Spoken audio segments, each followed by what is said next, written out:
Welcome back to the Command Your Brand Show. I am your host, Jeremy Ryan Slate, the CEO and co-founder of Command Your Brand. We help CEOs and founders to get their messages out on top-rated podcasts. You can grab our brand new book, ranked the #1 PR book on Amazon, over at bestpodcastbook.com. Reminder today, before we get into the conversation, to comment on and like this video. Also, to smash that subscribe button if you want to command your brand through the power of podcasting. Our guest today is somebody with a very exciting story and is really making an impact out there. I'm excited to get in the conversation with him. Mike Coy, welcome to the show today, sir. I appreciate it, Jeremy. I'm excited about being here. So, Mike, for people that may not be familiar with you and what you do, man, who are you and what you do? Well, I have been in the insurance and financial planning field for 46 years.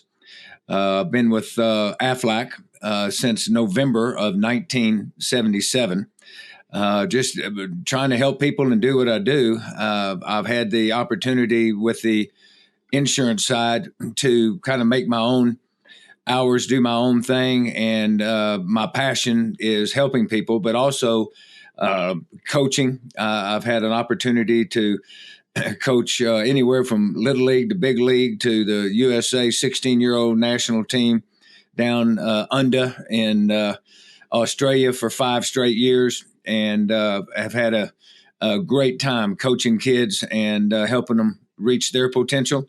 And it's the same thing I want to be able to do with people out in the audience. Absolutely. And I will say, so my first daughter, Adelaide, is actually named after the city Adelaide in Australia. So Oh, sure. Interesting connection there, sir. And I guess, like, looking at that baseball background and also looking at, your insurance background, it does happen sometimes in life that we get thrown a curveball, right? Like something we don't expect, something we don't know that's coming. And for yourself, you had a curveball come at you. What did that look like, and how did you handle that situation, sir? Well, for somebody that has tried to be an athlete his whole life and everything, I've never been sick a day in my life. Now, I've had 4 knee surgeries. I've had an Achilles put back in place. I've had some more injuries from that standpoint of sports. But in 2013, I was having this continuous sore throat. And so just to see what it was, I went to the doctor, and I happened to be in Georgia at the time. I took a tremendous position with Aflac to be the director of training and recruiting for the state of Georgia.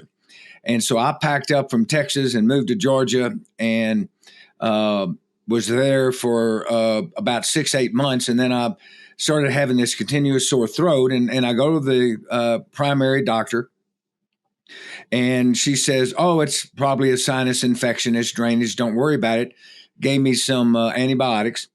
So about 6 or 8 weeks later, I went back and I said, "Look, I've got this sore throat, and I don't know. I mean, it's not something that really hurts, but it's kind of aggravating."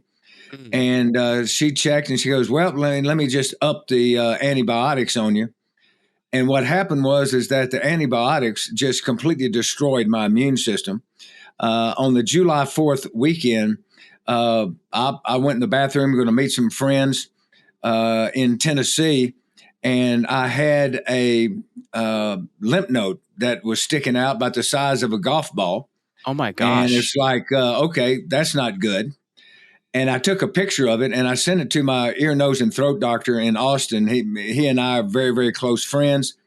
I coached his son in baseball. We played men's senior baseball together. And he knew immediately something was off. And he told me, he said, "Look, you need to stop screwing around with the primaries and go see a specialist." So I basically forced my way into an appointment in Georgia on that following Monday. And the doctor came in and I mean, she basically turned white as a sheet. She goes, "Uh-oh, we need to get this checked." I got to the specialist the next day. They took 5 needle biopsies. If you've never had that done, that's a lot of fun. That doesn't sound like fun at all. No. And the doctor was real. He goes, "Look, it's probably some kind of throat infection, some kind of sinus, don't worry about it. We'll get back with you. We're going to run tests and we'll get back with you in a couple of weeks. So I went home, and the next morning I got a phone call and said, the doctor wants to see you at 2:00 today. And I had taken a district in Dalton, Georgia. I was actually living right across the border in Chattanooga, Tennessee. So I made the 2.5-hour drive back to Atlanta and sat down, and the doctor walked in and said the 3 words no one ever wants to hear: you have cancer. Oh my gosh. And it ended up that I had an HPV basal tumor at the base of my tongue that was rated a stage 3. It was growing exponentially. And if I would have waited about another, 6 weeks, it would have completely enclosed and covered my windpipe, Oh my and gosh. I would have died. And if that were me, I'd be so grateful for that doctor in Texas that told me, hey, you should not wait on this and go to a specialist. Well, and that's one of the things that you need to take charge. And that's when I decided to write about my cancer, and I wrote my book, I Chose Live. It was basically that, look, there's 2 things. Number one, men don't get checked. Okay. Women, as we know, are much smarter than we are. And they usually are very good about going to the doctor every year, getting a physical and everything. But men don't do that. We don't get checked. And the 2 main cancers in men is the prostate cancer and the colon cancer. Now, there's no easy cancer, but those are 2 cancers, if they're caught early, can be treated, and it's a much simpler cancer. Well, my throat cancer, it wasn't so much life or death as it was they didn't know if they could save my vocal cords or not remove my tongue. Oh my gosh. And started going through the chemo. I was 7 days, 7 nights in the hospital. 2 weeks later, 7 days, 7 nights, and then 12 outpatient treatments. And during that time, I started my radiation. And the good news is, after about my 3rd outpatient chemo treatment, I had a resident that was in there with the oncologist, and he was looking in my throat. What they do is they put the old thing about put a rubber hose up your nose and goes down your throat. And so this guy was checking me out, and he said, and by the way, which side was the tumor on? And I almost could have kissed this guy, because it was like, what'd you say? He goes, which side was the tumor on? And the oncologist, who was an old crusty old doctor, he and I got along great. He called me Tex, and he said, hey, Tex, the tumor's gone. That's incredible. And you go through this process of, I lost about 35, 40 pounds. I lost all my hair. I mean, now I have all my hair back. That's all I care about. I didn't care about the tumor anymore. I just wanted my hair back. And I can appreciate that, Mike. I'm almost 40, and my dad was fully bald by like 19. So to still have my hair, I can agree with that. I'm very happy. Yeah, I mean, that's a man thing, right? But it's just something that you get hit with. And you're struggling with the fact that, I speak for a living. I do the speaking gigs. I go out. I do presentations, and they were telling me that there's a chance that I would never speak again.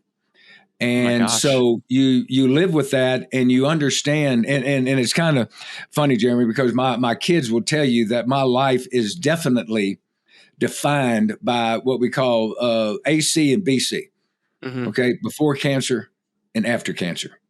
And what you figure out is that, as I wrote about it in the book, that stress is the silent killer. Mm-hmm. And number 2, men don't get checked. And so one of the before my father passed away in 1997, the last words he said to me was, son, make a difference. Now, I figured he thought it was about my coaching and working with kids and things like this, but I do think that it's taken a step further to try to talk to, especially men. Of course, you have to talk to the women and say, ladies, it's up to you to get your man to go get checked. Okay, whether it's your husband, your spouse, your significant other, your uncle, your dad, your next door neighbor. But these are the kind of things that if you do get checked, it's caught in time. And again, you're talking to somebody that honestly had never been sick a day in his life. And when something like that happens, that's where the focus begins on making sure that you talk about today. Yesterday's gone. Tomorrow's not promised to any of us. And so Tim Tebow talks about it's that it's not about any day, it's about today. And so that's one of the things that I try to get across to the people that I speak to and the audiences that I speak to is that this is about today. And what you can do today can have a great influence on what happens tomorrow, but it's about what you do today. And like I said, this was something that just kind of, it catches your attention. I remember the doctor said, okay, we're going to start chemotherapy on Sunday. And this was on Wednesday. And I said, which Sunday? He goes, this Sunday. And I said, man, I can't do that. I've got this new district. I've got meetings set up. I am moving to my condo in Tennessee. That's just not going to work. I said, what is plan B? And this guy looked at me and he goes, you die. Wow. And I said, okay, so what time do you want me on Sunday? I'll take plan A. Well, yeah. Mike, it makes me think of another baseball reference as well, because you mentioned kind of that, that before cancer mindset and kind of that after, and I'm sure like your approach and the process changes as well. It's like you look at, let's say like CC Sabathia, or let's look at like Clayton Kershaw, right? Like guys that in their first 5 years, they come in, they're throwing 96, 97, 98, right? Like, and that's how they beat guys. They beat guys by throwing hard. But at some point in their career, they actually learn how to pitch, right? They learn how to hit spots. They learn how to fool a batter. They learn how to do all these different things. Like, to me, it sounds like going through this process is a lot like, if you take it the right way, a lot like learning how to pitch. And I don't think, and those are great examples, but to me, the greatest example was Greg Maddux. Mm-hmm. Maddux pitched for 18 seasons. He came in throwing in the low to middle 90s. I saw a game he threw against Pettit in Houston, and he was throwing literally 83, 84 miles an hour. But the ball was moving, and he said, when I decided about 5 or 6 years into my career, I didn't need to strike everybody out. Then I became a pitcher and not a thrower. And that's a great reference that you use, because that's when you decide yourself, let's be a pitcher and not a thrower.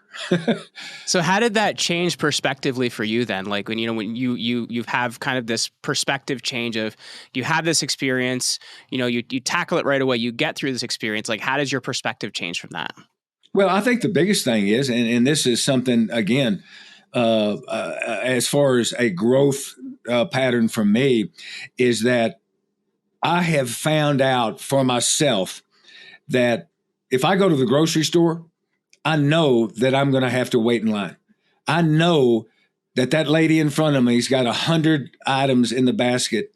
They all get charted through, and then she pulls out the checkbook and starts to write the check. I understand that's going to happen. I get cut off in traffic now. And honestly, I just kind of go, oh, wow, and smile. I mean, what you find out is that there's some things that, and with me before cancer, I thought was I needed to react to, I needed to do something about. And then you figure out, you know what? Life goes on. Take it easy. I came from Austin, Texas. I'm in Colorado Springs now. I had to get away from the heat, humidity, and the traffic. And you realize that if you're in Austin, Texas at 5 o'clock in the afternoon and you're on Mopac Boulevard, you've got an hour drive wherever you're going to go. So you might as well either crank up the music or do something, because there's no reason to get upset. There's no reason to react like I know I would have 10 years ago versus how I react now. It seems like that change can be really hard to make, though, right? Like, I think it can be difficult because, you have, past experiences and things that it may remind you of and whatnot. And I guess you have to kind of put new perspective, right? So I guess how did you put new perspective out there for yourself? Well, I think it boiled down to that I knew that I had to make some changes in my life. Mm-hmm. I was not going to be, I wanted to try to be more proactive instead of reactive. I wanted to be more of to listen, to not pounce, not react. I mean, I just felt like there were some changes that I needed to make in my life that where hopefully I would be easier to live with. I would be easier to be around. I would be a better husband. I would be a better father. I would be a better friend. And when those things come together, you honestly realize that that's really what's important. And the way that you handle a situation, I mean, whether it's cancer or not, my wife is she does the scheduling for cancer treatments at Texas Oncology in Austin, and she sets up all the chemo and the radiation and stuff like that for patients. And she's told me many times, she said, you don't realize how severe that cancer you had was. And the reason is that number one, the doctors told me, that you're going to fly through this because number one, it's about attitude. And number two, it's you're in unbelievable physical shape. That made a big difference. And I think attitude, and we talk about it a lot of times in sales and such, but how life is about choices. Yes. Right. I mean, one of the stimulus for me to even sit down and write my book about cancer, about my battle with cancer, was I was flipping through the channels one day. And when you're going through the chemo and the radiation, you have good days and then you have some days that are pretty tough. Mm. And I remember going through the channels, just flipping through the channels. And I don't know, it came up on TNT or something, but Shawshank Redemption. I don't know if you remember that movie or not. Oh, absolutely. Morgan Freeman, Tim Robbins, I think, is in that movie. Yeah, 25. That's what set Tim Robbins off as a star. But, that's like 25, 30 years ago.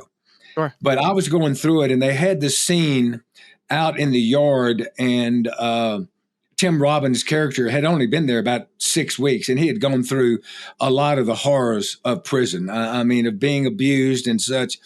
And Morgan Freeman had been in there for 40 years. Mm-hmm. And they had the conversation where Tim Robbins said, I don't know how you stand. This place is hell.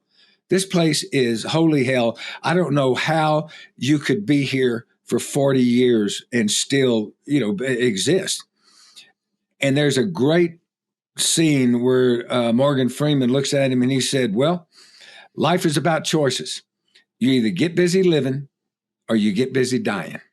Wow. And I'm telling you, Jeremy, that I turned off the TV, I got up, and I went over to my little office nook, and that's when I started writing the book, I Chose Live. I guess when you look at that then, and I guess looking at the impact of a book, for you as an author, sure, there's getting words out there, but like, what's the impact like on others when you receive that? Like, what does that feel like as an author? Well, I'm playing. I still play this men's senior baseball. I still think I'm 25 years old. But when I was in Austin, I was standing on third base during a ball game one time, and the third baseman, a great guy named Jimmy, came over and he said, "By the way, I bought your book, and I went and got a colonoscopy the other day." And they found 5 precancerous polyps that if I would have waited another year or two, I would have full-blown colon cancer. And I just want to tell you, thank you. Wow. And when something like that happens, it is like wow, thank you. I appreciate you not only sharing that, but more importantly, to go get checked. Because like I said, men don't get checked. Yeah. Well, Mike, this has been an awesome conversation for people watching. We mentioned your book. So how can people find you? How can people find more of your work? And I believe you have a free gift for everyone as well. Yeah, it's they can go to ichoselive.com. ichoselive.com. I've got my that's the name of my book about my battle with cancer and how I'm winning the war. During COVID, I actually was sitting around and I remember a short story that I had read with Chicken Soup for the Soul. And it was called A Simple Gesture. And I took that little short story and I just embellished the heck out of it and made it my own. And that's when I wrote my second book, A Random Act of Kindness, which happens to be a true story. And whenever you think about how you want to impact somebody or you want to get the word out and everything else, I would appreciate they can find out anything they want about me on ichoselive.com and also on the free gifts. I've got Mike's 10 tips to prevent cancer. And then I also took chapter 8 of the book I Chose Live, and they can just go to Mike at Mike Coy Speaks /free gift. And they can just pick up and take a look at the at the books and a little bit about me. And and if I can make an impact on somebody's life, that's what I want to do. Absolutely. Well, Mike Coy, I've really enjoyed this conversation, sir. Anytime I can bring baseball into things for myself, it's always a lot more interesting. So thank you, sir. You have a powerful story, and thanks for being here today, sir. It's my pleasure, Jeremy. I'm honored to do it. Thank you, sir. Hey, real quick, just because we had a confusion on the link on this episode, if you wanted to grab Mike's free gift that he mentioned in this episode, it is MikeCoySpeaks.com/gift. That is MikeCoySpeaks.com/gift. Thanks again for spending some time with us today. And, go out there and make some stuff happen. Have a good one.